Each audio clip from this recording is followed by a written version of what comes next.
Samajwadi party के वरिष्ठ नेता एवं नेता प्रतिपक्ष माता प्रसाद पांडे आज सुल्तानपुर पहुंचे। इस दौरान वे सपा नेता शिवम पांडे के यहां मीडिया से रूबरू हुए। बातचीत के दौरान नेता प्रतिपक्ष ने सरकार पर जमकर निशाना साधा। उन्होंने कहा कि कानून व्यवस्था ठीक होती तो दिन दहाड़े डकैती ना पड़ती। वहीं बुलडोजर नीति पर सुप्रीम कोर्ट का आदेश आने के बाद माता प्रसाद पांडे ने कहा कि बुलडोजर नीति का हमने पहले ही विरोध किया था। बुलडोजर नीति तानाशाही प्रवृत्ति का द्योतक है। उन्होंने कहा कि इनकी नीति लचर है और इनका इरादा कानून व्यवस्था को मुस्तैदी से लागू करने का नहीं है। वहीं 2 दर्जन डॉक्टरों की बर्खास्तगी के सवाल पर उन्होंने कहा कि बर्खास्तगी से कुछ नहीं होगा। डॉक्टरों को समुचित सुविधा मिलनी चाहिए। जब तक सुविधा नहीं मिलेगी तो डॉक्टर कैसे रहेंगे। वहीं 69,000 शिक्षक भर्ती के सवाल पर भी नेता प्रतिपक्ष ने अपनी प्रतिक्रिया दी। उन्होंने कहा कि पहले संसदीय कार्य मंत्री ने आरक्षण के हिसाब से भर्ती करने का दावा किया था। वहीं जब सुप्रीम कोर्ट ने फैसला दिया कि इसमें आरक्षण का पालन नहीं किया गया, पुनर्विचार कर फिर से करना चाहिए, तो सरकार को लज्जित होना चाहिए। जिन अधिकारियों और कर्मचारियों ने आरक्षण का सही से पालन नहीं किया, उनके खिलाफ भी कार्यवाही होनी चाहिए। कानून व्यवस्था की हालत बहुत खराब है। ये खाली झूठे ढींग मारते हैं कि हमारी कानून व्यवस्था ठीक है। अगर कानून व्यवस्था ठीक होती तो इस तरह से खुलेआम डकैती दिन दहाड़े हुई और आज तक ये किसी अपराधी को पकड़ नहीं पाए। रोज़ दूसरे तीसरे आप देख रहे हैं, कई लड़की मिल रही हैं, कहीं बलात्कार की स्थिति आती है। और ये क्यों प्रिवेंटिव जो कानून व्यवस्था को बचाने के लिए प्राथमिक व्यवस्था है वो इनका खराब है। आप बाद में किसी को पकड़ के गोली मार दीजिए, किसी का घर गिरा दीजिए, वो अलग है, लेकिन ये घटनाएं होती ही क्यों? अगर आपकी कानून व्यवस्था ठीक है तो घटनाएं नहीं घटित होती चाहिए। आज सुप्रीम कोर्ट ने निर्णय दिया है किसी बुलडोजर नीति पे ही योगी की बुलडोजर नीति पे का रिव्यू होना चाहिए बिना किसी उसके, उस पे क्या कहेंगे? देखिए, बुलडोजर नीति की हमने पूरी आलोचना की थी, पहले भी कहा था, असेंबली में कहा था, रोज हम कहते हैं। ये बुलडोजर नीति एक तरह से तानाशाही प्रवृत्ति का द्योतक है। कानून व्यवस्था प्रजातंत्र रूल ऑफ लॉ है, कानून का राज प्रजातंत्र होता है। कोई प्रक्रिया बिना कानून के नहीं हो सकता। ये किसी का भी होता है, किसका घर है उसको ले जाके गिरा देते हैं। झगड़ा किसी से है, गलती किसी ने की है, उसके बाप का घर गिरा देंगे, भाई का घर गिरा देंगे। ये एक तरह से तानाशाही प्रवृत्ति की द्योतक है। 5 दिन आज हो चुके हैं डकैती कांड को। 5 दिन हो चुके हैं डकैती कांड को और आज रायबरेली में भी एक घटना आपको मैं बता रहा हूँ। मैंने असेंबली में भी कहा था कि ठीक है, आप डकैती हो जाती है तो आप किसी न किसी को पकड़ते हो, कोई घटना हो जाती किसी न किसी का घर गिराते हो, लेकिन ये घटनाएं होती ही क्यों? ये आपकी जिम्मेदारी नहीं है। क्यों घटनाएं होती है? आप अगर पहले से प्रिकॉशन लें, इतनी बड़ी फोर्स है, ये भी नहीं कहा सकते कि हमारे पास फोर्स नहीं है।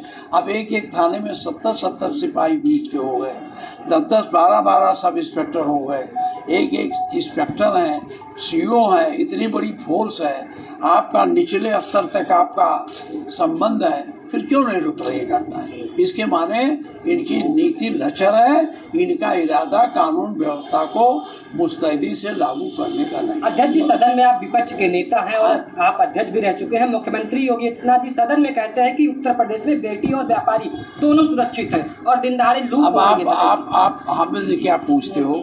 आप खुद देख लो क्या कहते हैं। दिन भर कोई अच्छी बात कहते हैं, व्यापारी सुरक्षित है, महिलाएं लड़कियां सुरक्षित हैं। आप देखते हो किसी न किसी कोने में रोज़ कहीं लड़की मिलती है, कोई आत्महत्या छेड़खानी के कारण आत्महत्या करती है। और ये नहीं, पक्षपातपूर्ण रवैया।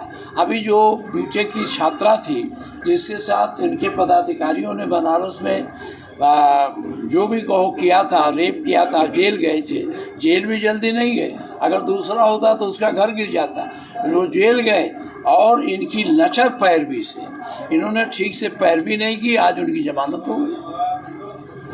तो पक्षपात है ना।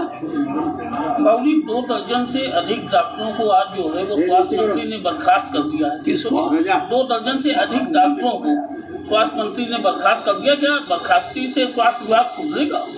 देखिए, बर्खास्ती क्यों किया क्या नहीं किया मैं इस बारे में जानता नहीं हूँ। अभी लखनऊ पहुँचूंगा मैं, बाहर हूँ 2 दिन से, और बर्खास्ती से नहीं होगा।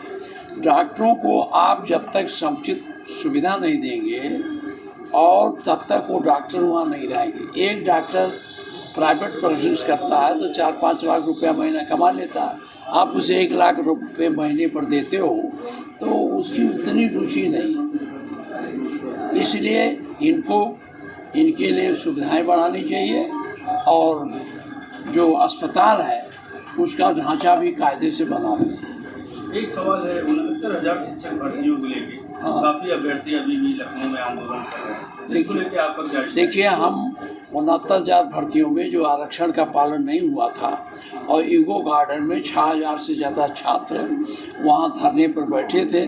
मैं उनके धरने में 2-3 बार गया। असेंबली में भी यह बात उठी थी। वहाँ के उनके संसदीय कार्य मंत्री ने कहा था बिल्कुल पारदर्शी तरीके से आरक्षण का पालन हुआ है, उसमें किसी प्रकार की कोई कमी नहीं है। अब सुप्रीम कोर्ट ने जब ये फैसला दे दिया कि नहीं, इसमें आरक्षण का पालन नहीं किया गया, पुनर्विचार करके फिर से बनाया जाए, तो इस सरकार को लज्जित होना चाहिए, शर्मिंदा होना चाहिए। और जो इसकी जांच करके, जैसे उन्होंने 3 महीने का समय दिया है, 3 महीने के अंदर उनको 3 महीने क्या तो 1 सप्ताह में भी हो सकता था, उसको करके लोगों को जो बेचारे धरने पर बैठे हैं उनको अवसर देना चाहिए। और दूसरी बात, जिन लोगों ने आरक्षण की व्यवस्था का पालन नहीं किया, जिन अधिकारियों ने, कर्मचारियों ने, उनके खिलाफ कार्रवाई करनी चाहिए। बाबूजी, उपचुनाव को लेके क्या तैयारी है सभा की? समाजवादी पार्टी की पूरी तैयारी है और समाजवादी पार्टी पूरी मजबूती से लड़ेगी। गठबंधन में लड़ेगी। यहाँ नहीं आए पीड़ित परिवार से मिलने, सुल्तान के जो सांसद हैं अभी आए नहीं मिलने पीड़ित परिवार से। अब ये देखिए, अब हम इसमें कुछ नहीं कह सकते क्योंकि हमारी न उनसे अभी बात हुई, ना कुछ हुआ। बाबूजी, उपचुनाव को लेके कांग्रेस से कोई बात आपकी हुई? कितनी सीटों पे कांग्रेस? ये हमारे राष्ट्रीय अध्यक्ष बात करते होंगे। यहाँ के बाद नेता प्रतिपक्ष माता प्रसाद पांडे नगर कोतवाली के ठठेरी बाजार स्थित पीड़ित सराफा व्यवसायी भरत जी सोनी के यहाँ पहुंचे। 5 दिनों पूर्व हुई डकैती का जायजा लिया। इसके साथ ही माता प्रसाद पांडे ने पीड़ित परिवार को लखनऊ बुलाकर डीजीपी से मुलाकात करवाने का आश्वासन दिया ताकि जल्द से जल्द बदमाश